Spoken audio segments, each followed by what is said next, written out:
मामाजी माननीय श्री रवींद्र भैया उत्तम शिंदे भाळवणीकर यांना वाढदिवसाच्या कोटी कोटी शुभेच्छा। शुभेच्छुक ॲडव्होकेट सत्यजित सयाजी नलवडे, शितोळे शिंदे व नलवडे परिवार विटा।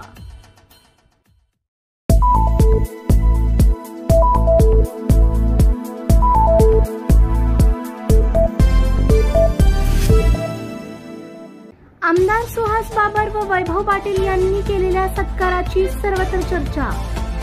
खानापूर तालुक्यातील गावठाण भेंडवडे या गावात ग्रामपंचायतीवर बाबर गटाचे वर्चस्व असून ग्रामपंचायतीच्या सरपंचपदी वैभव जानकर आहे। नुकतेच उपसरपंचपदी सौ छाया नवनाथ जानकर काकी यांची निवड झाली। या निवडी प्रसंगी आमदार सुहास बाबर यांनी सौ छाया नवनाथ जानकर यांचा सत्कार केला व भावी वाटचालीस शुभेच्छा दिल्या। त्यानंतर माजी नगराध्यक्ष वैभव पाटील यांनीही उपसरपंचपदी निवड झाल्याबद्दल छाया जानकर यांचा सत्कार केला। त्यामुळे आमदार सुहास बाबर व वैभव पाटील यांनी केलेल्या या सत्काराची खानापूर मतदारसंघात जोरदार चर्चा सुरू आहे।